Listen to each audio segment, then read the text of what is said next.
Hi எல்லோரும் எப்படி இருக்கீங்க? Welcome to sun face vlog channel. இந்த சேனல் சப்ஸ்கிரைப் பண்ணிக்கோங்க. இன்றைக்கி ஒரு ஹெல்த்தியான ரெசிபி, மில்லட்ஸ் ரெசிபி. சிறுதானியத்தை வச்சு நம்ம வந்து சாமை அரிசி யூஸ் பண்ணியிருக்கோம். இதில் நீங்கள் எந்த சிறுதானியம் வேணால் நீங்கள் யூஸ் பண்ணிக்கலாம். யூஸ் பண்ணி நம்ம வந்து கிச்சடி செஞ்சுருக்கோம். அது எப்படி செய்யலான்னு பார்க்கலாம் வாங்க. கிச்சடிக்கு தேவையான ஆனியன், பெரிய ஆனியன் தான் நான் வந்து கட் பண்ணியிருக்கேன். ஸோ அதை வந்து பொடியாக கட் பண்ணி வச்சுக்கோங்க. காரத்துக்கு தகுந்த மாதிரி மிளகாய் போட்டுக்கோங்க. இஞ்சி பொடியாக கட் பண்ணி வச்சுக்கோங்க. கருவேப்பிலை, கொத்தமல்லி, வேணுங்கிற வெஜிடபிள்ஸ் நம்ம எடுத்துக்கலாம். கட் பண்ணி பொடியாக கழிச்சிக்கோங்க. இப்போ சாம்பார் அரிசியை வந்து நம்ம செய்கிறதுக்கு ஒன் ஹவர் வந்து சாம்பார் அரிசி வந்து நம்மளுக்கு ஊற வைக்கணும். ஊற வச்சதுக்கப்புறம் தான் நம்ம வந்து இந்த கிச்சடி செய்யணும். அப்படியே நம்ம செய்கிறதுல அதோட சத்து வந்து நம்மளுக்கு கிடைக்காது.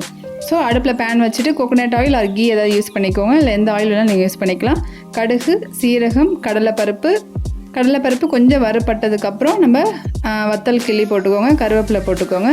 இஞ்சி போட்டுக்கோங்க. இஞ்சி லைட்டாக வதங்கினதுக்கப்புறம் ஆனியன் போட்டு நல்லா வதக்கிக்கோங்க. ஆனியன் போட்டதுக்கப்புறம் நம்ம கிச்சடிக்கு தேவையான அளவு உப்பு போட்டுக்கலாம். ஏன்னா நம்ம இதில் காய்கறி, அரிசியெல்லாம் ஆட் பண்ணுறோம். ஸோ அதுக்கு தகுந்த மாதிரி உப்பு போட்டு நல்லா வதக்கிக்கோங்க. மஞ்சத்தூள் ஆட் பண்ணிக்கோங்க. எல்லாமே போட்டு வறுத்துக்கோங்க. நீங்கள் காரம் வந்து வேறு எதுவுமே இதில் ஆட் பண்ணல, ஒன்லி மிளகாய் மட்டும் தான். ஸோ உங்கள் காரத்தை வந்து நீங்கள் போட்டுக்கோங்க. குழந்தைங்களுக்கு கொடுக்கறதுனால நீங்கள் கம்மியாக காரம் போட்டால் தான் சாப்பிட முடியும். நம்மளுக்கு வேணுங்கிற விருப்பமான வெஜிடபிள்ஸ் எது வேணாலும் நம்ம போட்டுக்கலாம். போட்டு வெஜிடபிள்ஸ்லேயே வந்து தண்ணி இருக்கும். ஸோ அதை வந்து நல்லா கொஞ்சம் மூடி வச்சிட்டிங்கன்னா அந்த ஆவிலே கொஞ்சம் ஆஃப் பாயில் வேகும்.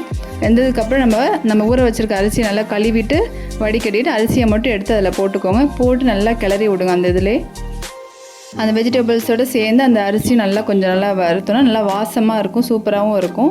கிச்சடி நல்லா உதிரியாக வரும். இந்த மாதிரி செய்கிறப்ப கிச்சடி வந்து உதிரியாக வரும். வீடியோ வந்து ஸ்கிப் பண்ணாமல் ஓட்டி பார்க்காம நான் சொல்கிற ஒவ்வொரு ஸ்டெப்பையும் வந்து பண்ணிங்கன்னா கண்டிப்பாக வந்து கிச்சடி வந்து சூப்பராக பொலன்னு வரும். கண்டிப்பாக இதை ஃபாலோ பண்ணுங்கள். ஃபுல் வீடியோ இதிலே கேப்ஷனில் டிஸ்கிரிப்ஷனில் இருக்குது. இன்னும் தெளிவாக உங்களுக்கு வேணும்னா அதில் கூட நீங்கள் செக் பண்ணிக்கலாம். இப்போ கிச்சடி 1 கப் சாமை அரிசிக்கு 3 கப் வந்து தண்ணி 3 கப் தண்ணி ஊற்றி நான் தனியாக கொதிக்க வச்சுருக்கேன். ஸோ அது நல்லா கொதிச்சதுக்கப்புறம் நம்ம இந்த அரிசியிலே நம்ம வந்து அடுப்பை சிம் பண்ணி வச்சுட்டு நம்ம ஊற்றிக்கலாம். ஊற்றி நல்லா கிண்டி விடுங்க. நல்லா ஃபுல்லாக கிண்டி விட்டு நல்லா மூடி வச்சுருங்க. அடுப்பை சிம்மிலே நல்லா வேகட்டும். நல்லா வெந்து அந்த அரிசி வந்து நல்லா வரணும். அப்போ தான் வந்து உதிரியாக பொலன்னு வரும். இது நம்ம கரெக்டான மெஷர்மெண்ட்டு. நமக்கு வந்து கொலன்னு ஆயிடாது. கிச்சடி வந்து நல்லா உதிரியாக சூப்பராக இருக்கும். அவ்வளோதாங்க, அருமையான மில்லட்ஸ் சிறுதானியத்தில் சாமை கிச்சடி வந்து செஞ்சாச்சு.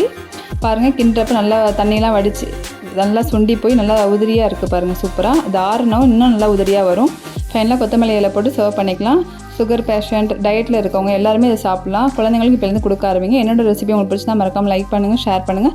சன் ஃபேஸ் விலாக் சப்ஸ்கிரைப் பண்ணிக்கோங்க.